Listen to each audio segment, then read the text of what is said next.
Good afternoon, and thank you for joining us for virtual Bulldogs Behind the Scenes featuring the UMD Mobile Print Lab. Well, my name is Molly Clevin, and I'm from the University of Minnesota Duluth Alumni Relations team. Today, we are going to take a sneak peek at the UMD Mobile Print Lab and how it is used in the student learning experience. Today, we will hear from Dr. Krista Sulo-Tu. Dr. Tu is an associate professor of English at UMD. She received a PhD with a specialty in medieval religious literature at the University of California, Irvine, and additional work in paleography, codicology, and medieval Latin at the University of Notre Dame.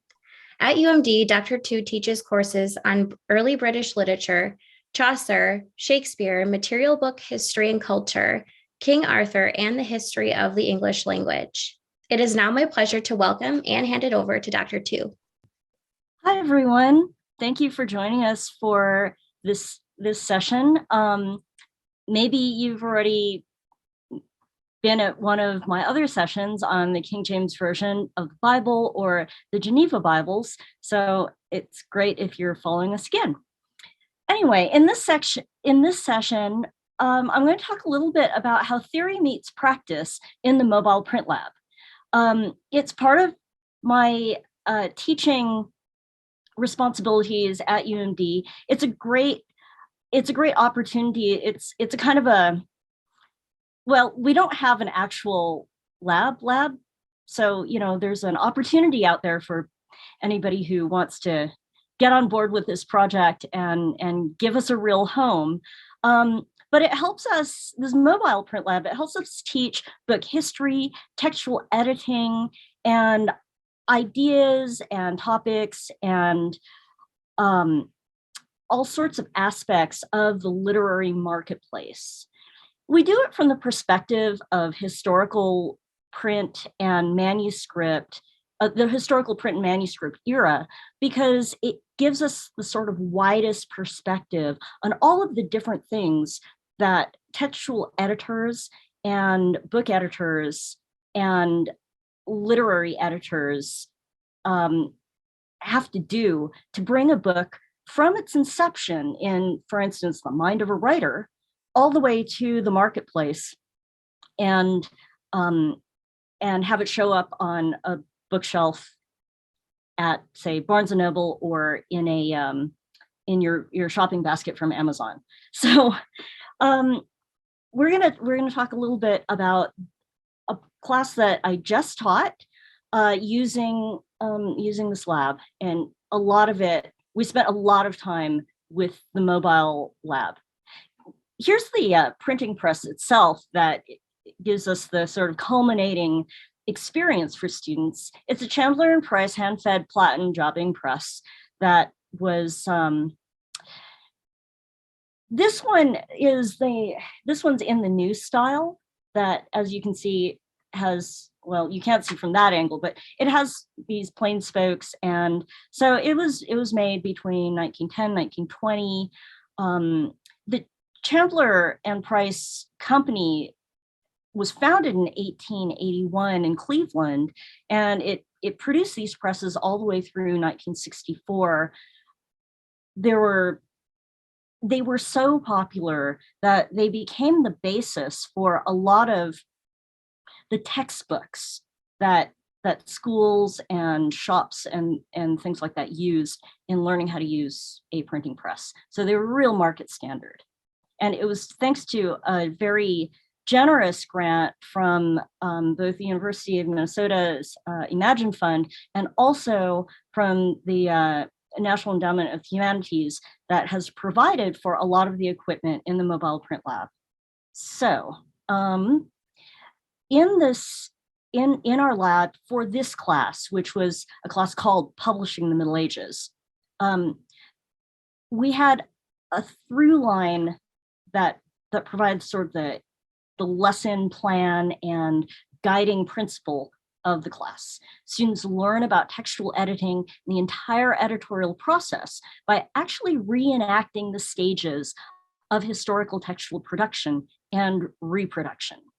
So by exploring the experience of the scribes and the compositors, the editors and printers that that the texts pass through on their way to, for instance, getting to us in like the Riverside Chaucer, students learn about the types of decisions that they have to make, the types of knowledge, history, skills that all of these steps require.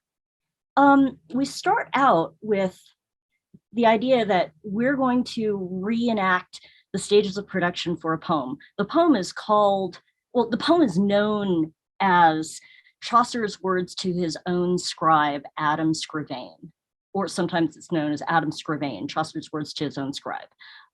Chaucer himself didn't give the poem a title, and perhaps it's amusing to know that at this particular moment in textual history, we're not altogether sure that Chaucer actually wrote it, but very much somebody who was presenting themselves as if it was Chaucer writing to his scribe wrote this poem. So, immediately you see that students have to grapple with the question of authorship and how you establish, authorial, authority in a piece of literature. So we started with the sort of inception of how a poem gets on paper. A writer like Chaucer, Geoffrey Chaucer, the so-called father of English poetry, who lived in the late 14th century, he would not have scribed his own work. That's not what a person of his social position and training did. Professionally, Chaucer was a tax collector. He was the comptroller of the wool, which meant that he was one of the most highly placed civil servants in England. That made him a very respectable, very well-off person, but not an aristocrat, and also not exactly a laborer. So when he wanted to have a poem transcribed for distribution to his friends and his patrons, he would jot it down himself, or he would recite it, dictate it to a scribe. And the first copies of it in this manner are called foul copy. And it's primarily the draft text. So in this portion, our students learned about that early moment in the creative process. They also started to learn about the tools of a medieval scribe. I put feather quills in their hands. They had to learn how to carve a quill into a pen. They had to learn how to mix ink into something you could write with. So you can see that they have here written out some draft text. It is what we might call sloppy copy, but it's the first copy, and it's not even necessarily the original. The original, a poet like Chaucer might have inscribed on a wax tablet. There may not be any recourse to an original text in our textual record.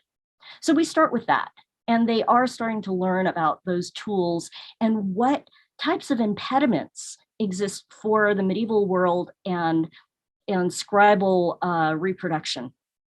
Right. So the second step is to turn that foul copy into fair copy. The bulk of the historical record of surviving medieval texts is fair copy, which is copy that has been explicitly transcribed for presentation. So it's neat work, it's good work, it's prepared, it's edited to a certain extent, but it's not necessarily beautiful. Right. And here you can see that I taught them three different scribal hands that span the Middle Ages. The first one to the left is a Carolingian minuscule, or sometimes called Caroline minuscules. And it was used from about the 9th century to the middle of the 12th century. the and it was the primary script of Carolingian Empire. So Charles the Great himself set his own scribe, one of his masters of court, the Englishman Alcuin of York, to reinvent a script for the empire. So this is the imperial script, and we have a lot of work surviving in it, and most of it isn't particularly beautiful, but it's really, really important hand.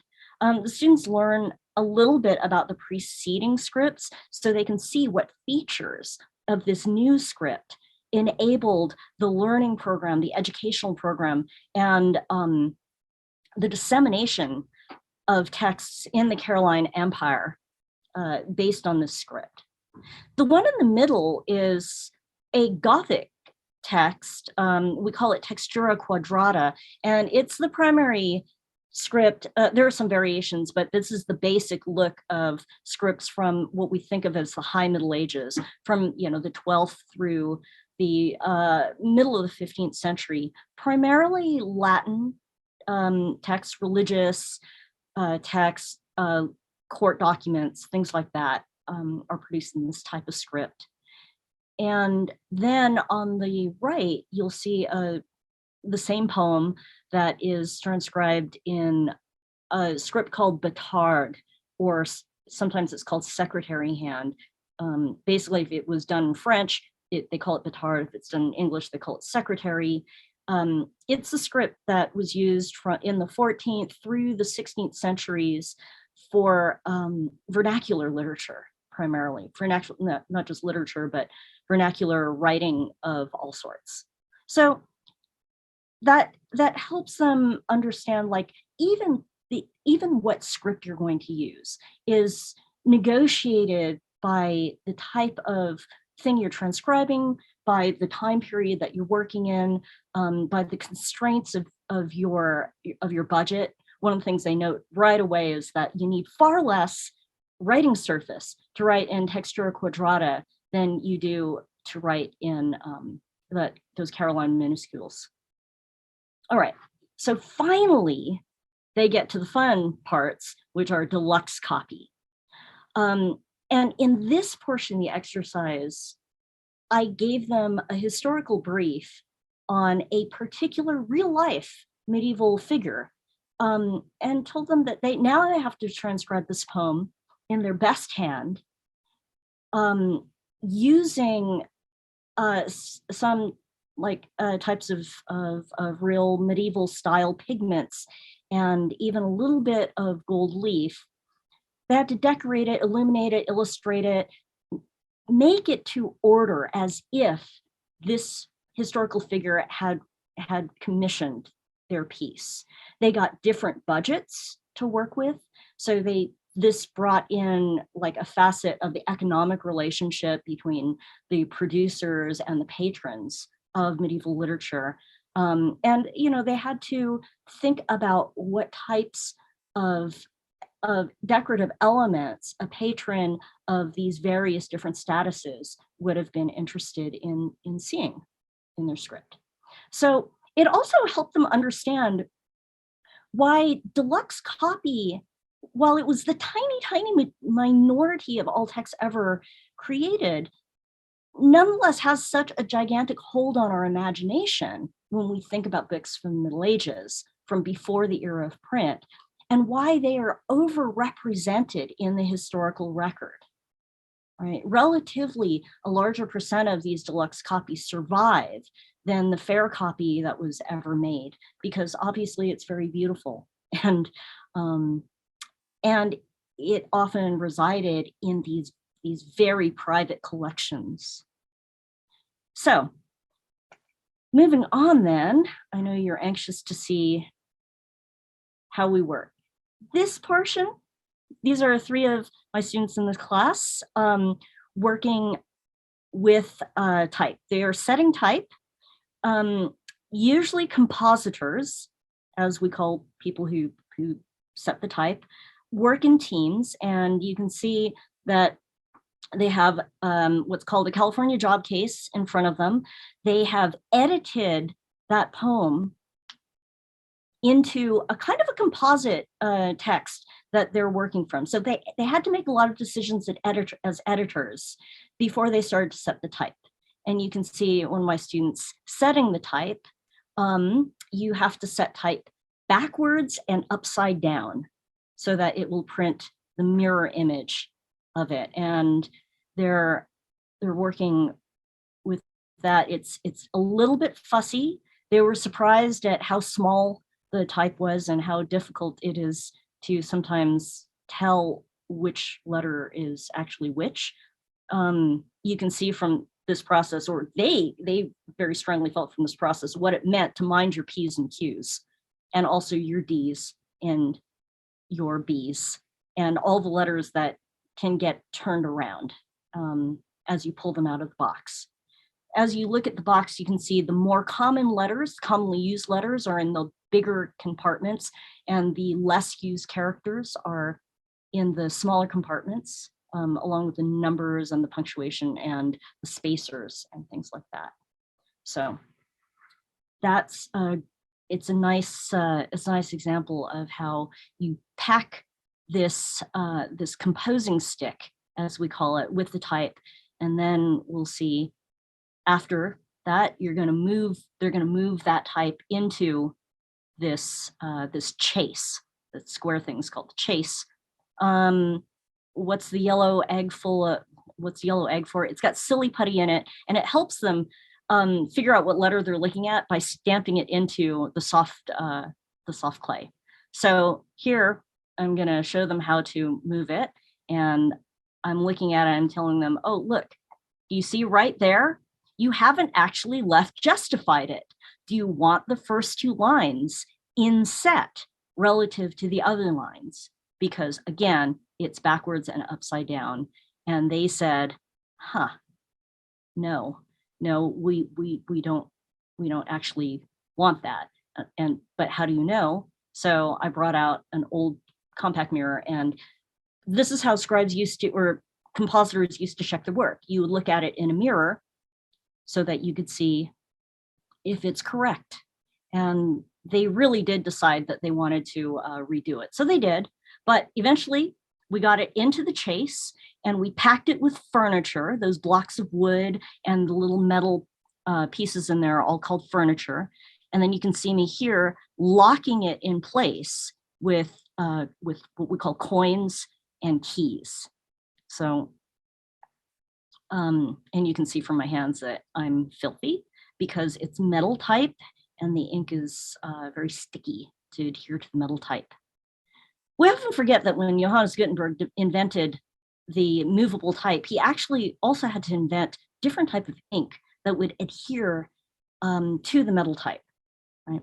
So we lock it in so that we can move it and it's not going to fall, apart. And then they're going to move it over to the printing press. You notice they're going to get two people because it's quite heavy. All of that type is made out of lead, and the chase is made out of cast iron. And it gets pretty weighty, and they didn't want to drop it because they knew if they dropped it, they would have to redo all of it. You can see in the background there was another group that wasn't quite as far along. All right. So now we see the press, and I've got ink on the platen there. And so the plate's been inked. I'm going to slip it in, right? And we're going to lock it in place right there. The entire press is made out of cast iron, and it is very heavy, which is why we have it on this special cart that has this, hydraulic lift on it, right? And there we go. We made a proof,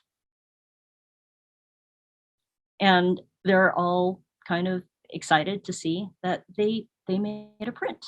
There it is, including their initials, and you see they put line numbers in it. They had to make all these decisions. Should we put line numbers? Should we put our initials? Should we capitalize each one? So I wanted to give you another view of it. So we went back in and here's another look at how we set it up. That's the ink that we use, and you can see it's very viscous, right? Our bucket full of tools, you can see some turpentine for cleaning. That's the composing stick that we use. And the coins and well, there's the keys for the coins. We've got our aprons because it's filthy work, this printing. You get lead marks on you, and you get ink on you, and it's really dirty. You can see how I've got a cart to carry all the type. These type drawers, these type job cases are pretty heavy. And normally in a real print shop, they would live in cabinets. So here I've pulled my mobile print lab into our department reading room, and I'm getting it up to working height after having locked the wheels. So here we go. I'm gonna put that set type back into the press. And you can see I'm a little bit afraid that I'm going to drop it. I have dropped one of these before, and type goes all over, and then you're like the saddest person ever because you have to clean it up. And then I've got the ink, and I hope you can see it's actually really thick. It's almost thick like putty. It's a lot thicker than like cake frosting. So you really only need a little bit of it to do the amount of work that we're going to do. And it's hard to spread, but once we get it on a little piece of the plate there, the rollers will come up and move it around, and what we'll see as we slip it in is that that plate will start to rotate. There are the pins that hold it in. Yeah. And I managed to fix one of the pieces. So there, watch the plate move, see? The plate moves and it distributes the ink. So you need to do like a little bit of work to get all of the ink distributed and get all of the letters inked. Right. And now I'm saying, well, I can use the other side of that paper, waste not, want not, right? So here we go. And finally, we've got the ink all over the plate, and we can roll it up and roll it down, and voila. We've got it printed. And I apparently have gotten it a little bit hooey. So there we go. Cleaning the press it takes twice as long to clean it as it does to set it up. But it's a terrific little operation. And it's a really great opportunity for the students to get in there, get their hands dirty, like really dirty. How dirty? I think we're gonna see dirty hands at a certain point, but when we put it away, we can drop that down and we're ready to pack up to go to the next place. Yeah, Austin was like, how dirty are your hands? They're pretty dirty. It's dirty. All right, so we have, here you can see a little bit closer how the students have packed these chases. It's upside down backwards. And this is the poem itself. It's Chaucer's words unto Adam, his own scrivain. Adam scrivain, if ever it they befalla, Boes or Troilus for to retinua. Under the long locus, thou must have the scala, but after me making thou read more trua. So after die emot the worker nua, it to correct and act to rub and scrappa, and all is for the negligence and rapa. So it's about a poet reprimanding his scribe for making mistakes and for doing the job poorly and having to be corrected. So it's kind of a thematic poem. So you can see this upside down and backwards, and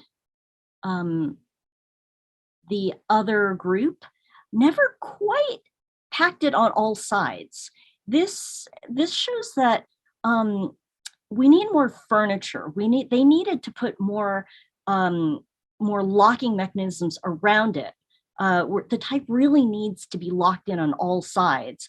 But the group actually ran out of both time and patience finding the furniture and making it as secure as possible to do so. It printed up fine, but it does sort of show how laborious it is to make even these small chases stable and printable and right.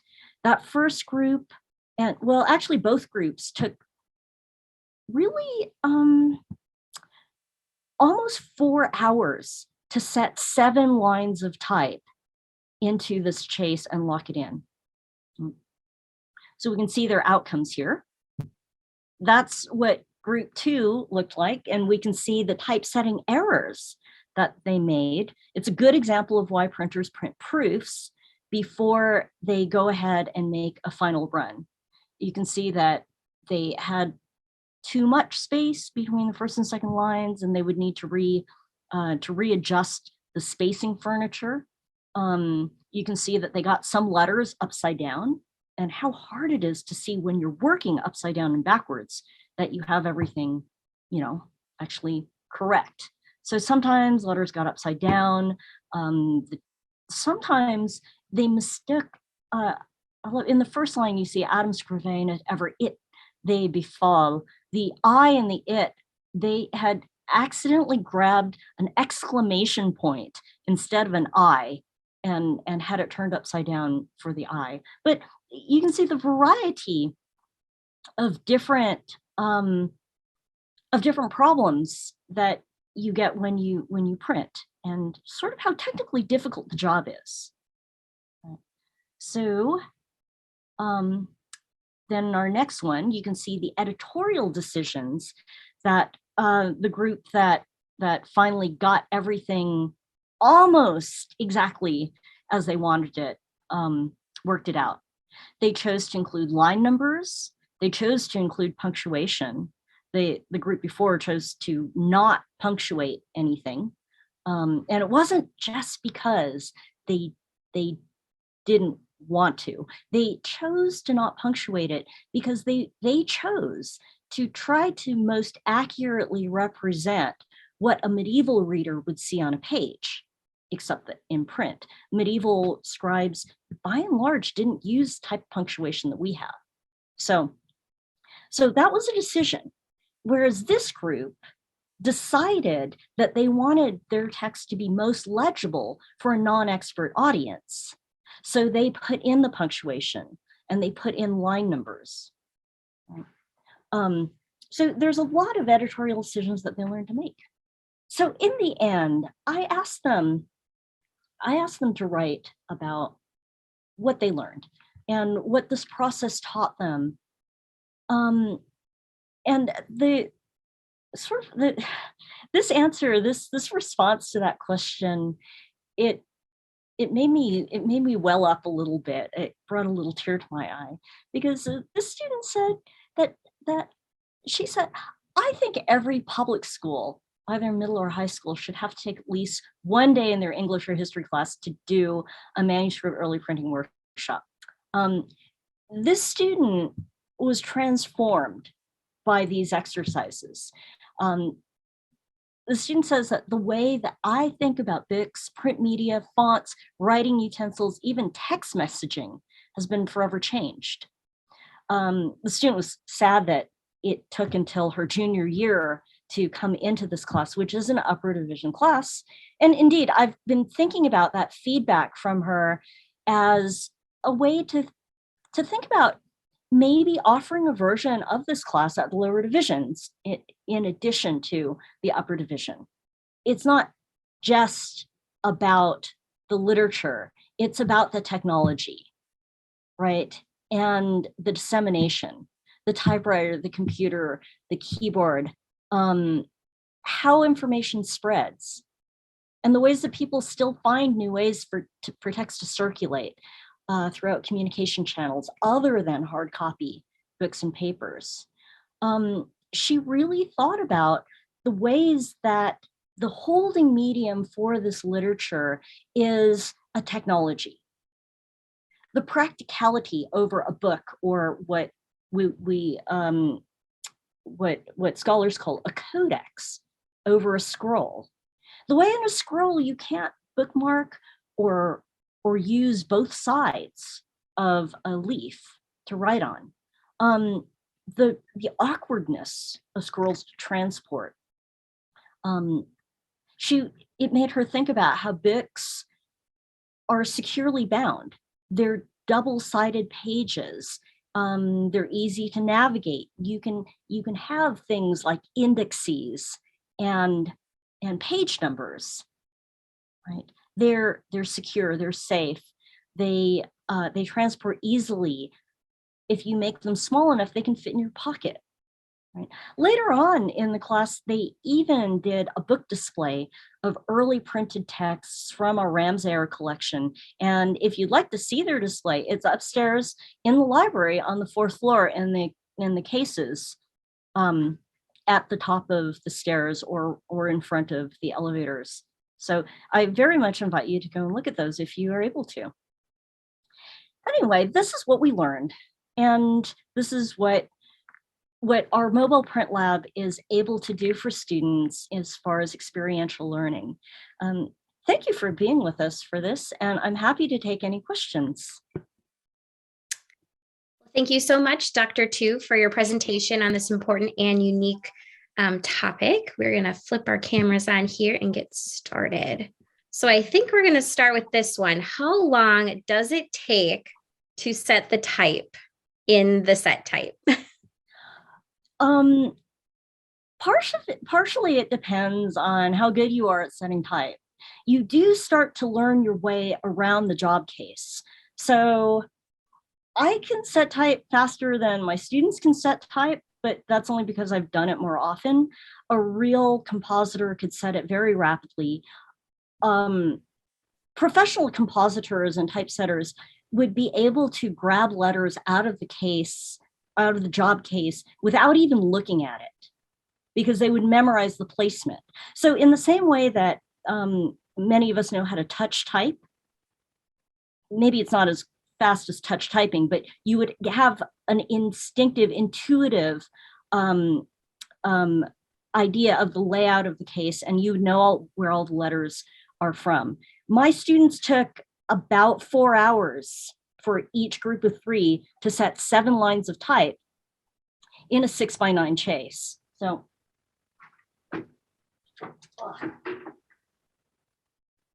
I have the chase here, and this represents 4 hours of student work, 3 of them working together. They had many pitfalls. They had a moment when they were we were moving it over into the chase itself, and they dropped it. So, you know, it takes some time. Yeah, for them. It takes me time too. Like, so then kind of on that topic with the setting the type, do the oils from your hands affect the ink or anything with the actual process of printing? The oils from your hands don't. The oils from your hands are they're so minor a contaminant compared to the massively sticky and oily composition of the ink itself that it's not really an issue. We worry more about the cleanliness of our hands when we're doing manuscript work with pens and quills and things, because if your hands are dirty or oily, or if you've put lotion on them before you start to write with a pen and ink, those oils on the paper itself can cause the ink to not adhere to the paper or the parchment very well. But for printing, it's not a problem at all. And I know that you'd mentioned that you had dropped the type once or twice before. And so it got me thinking, wondering about replacements. So is there a special place that you would order a part, or do you have to customize when something breaks? Well, there are foundries that cast type, and if you buy one set of type from them, then you can go back and buy more sets of type from them. Usually you have to buy it like an entire letter set at a time. They don't tend to just like sell you a box of E's, although some of them will. But for the scale that we're working at, you sort of have to buy a whole set, or you're a little bit out of luck. It is true, though, that with type, stuff gets damaged, stuff gets lost, and stuff gets worn out. And sometimes in these classes, I short my students things like E's, and then they have to figure out how to make do. Sometimes they learn that they can make contractions, or just change spelling, or it's like they make workarounds because they have to. And you can see how in the era of early print, compositors were making a lot of the decisions that we think of for how a text looks. Sometimes they'll change the spelling. Sometimes they will just spell it how they hear it. Before there were anything like dictionaries or set spellings of anything, everybody just spelled things how they heard them. So if your compositor heard it with a different dialect or accent than the poet, well, that's how it was going to appear in print. Likewise, if the scribe heard it in a different manner than a poet had originally composed it, the scribe was just going to write it how they heard it. There weren't rules about spelling. But this is also how we know things about where manuscripts are created.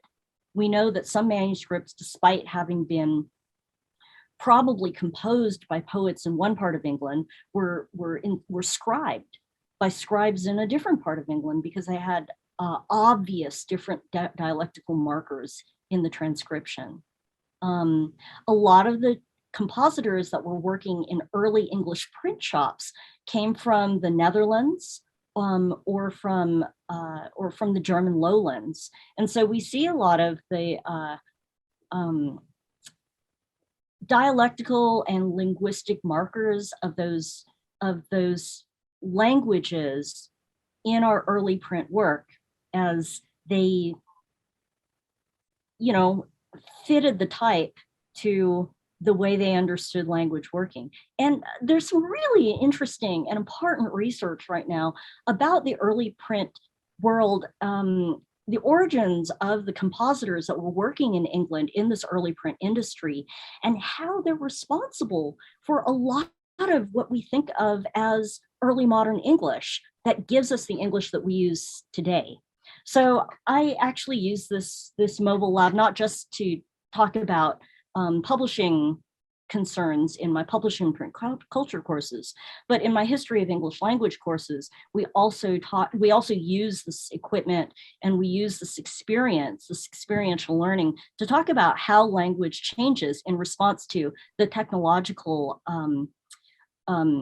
affordances of different periods of the English language.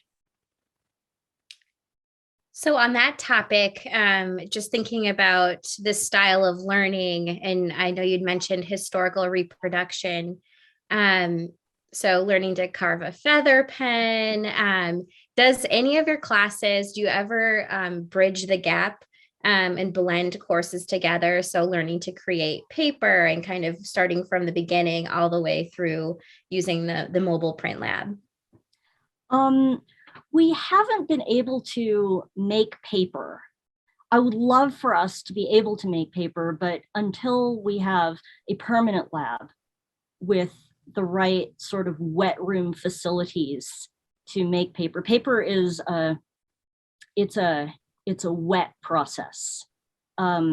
We can't take it from the paper making portion, but definitely in this class, we go all the way from carving that feather and mixing that ink through setting things in the press. Perfect. It's the most thoroughgoing work that we do with the lab, but we definitely use the lab to, highlight the work of early compositors and the changes in the English language in the age of early print. And would you say that this type of experiential learning is unique to UMD, or have you seen this at other institutions and colleges? I've seen it in other institutions and colleges, but we're in good company. Like this is the type of learning that they do at MIT. This is the type of learning that they do at, the University of Iowa. At MIT, at Iowa, they have full-sized historical labs. The engineering students at MIT built a full-sized replica of Johannes Gutenberg's printing press.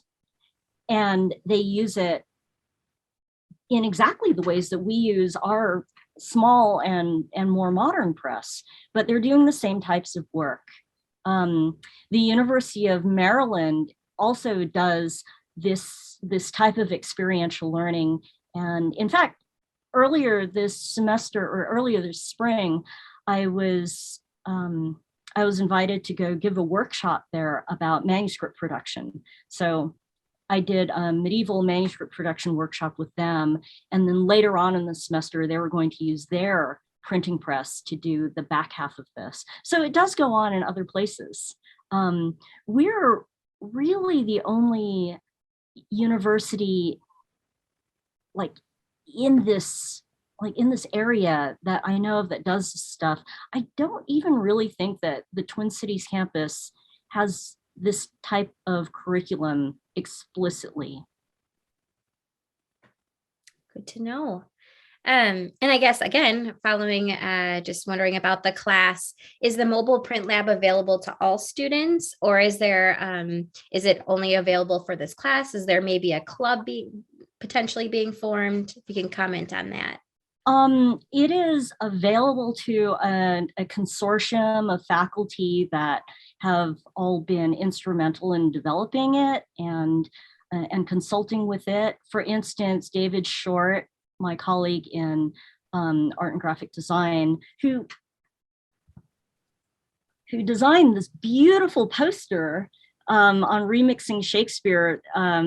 He was a huge partner in the Shakespeare First Folio work that we did in 2016. He was really instrumental in helping develop the mobile print lab and acquire a lot of the implements that we need to use it. He has a lot of printing, letterpress printing expertise. He taught me some of the things that I know. So he's a great partner here, and his courses will be able to use it.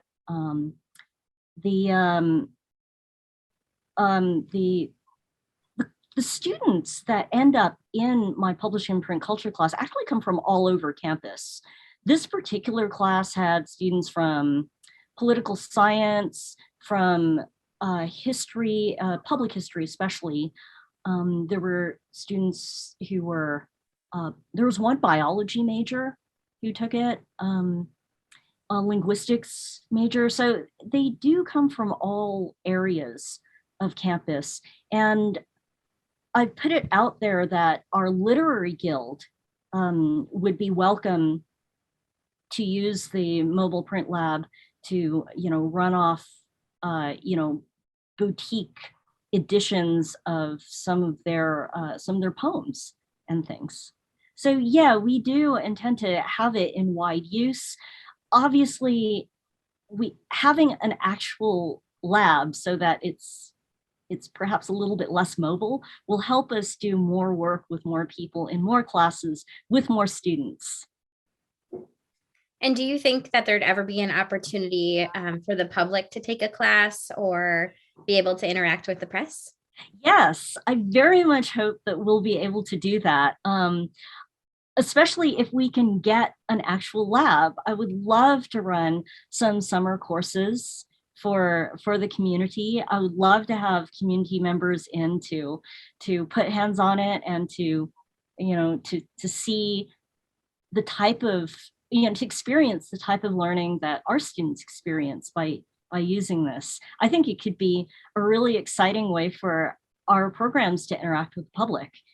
And we very much hope to see more of that. And then I think we'll end on this question. What is your hope for the future of kind of this experiential learning, specifically with the print lab?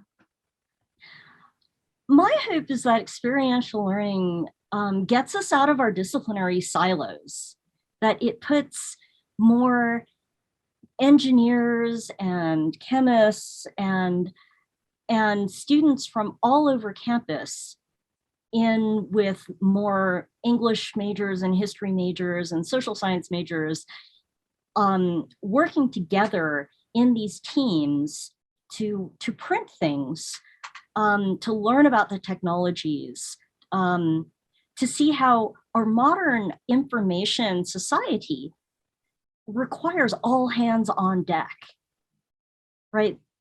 Like you saw in that video that it took 3 students just to even put the type in the chase, right? To get this up and running, one of my double majors helped me out. He is a major in English and in mechanical engineering, and he helped me sort of troubleshoot the actual machine, and adjust things and fix it so that, we can get it to actually just like really crank. Because I was having to sort of stop and readjust between almost every sheet at one point. So it's just a great place to bring us all together, to get us out of our silos, just to demonstrate for our students, for our colleagues, for everybody on campus and in the community, what a shared enterprise our work at UMD is, and how we can work together to find out about our history and to forge new ways to disseminate information in our future. Wonderful. Well, thank you so much for being here, giving us this exclusive tour. So again, a big thank you, Dr. Tu, and we hope that you'll all join us again for future online events. Thanks. Thank you.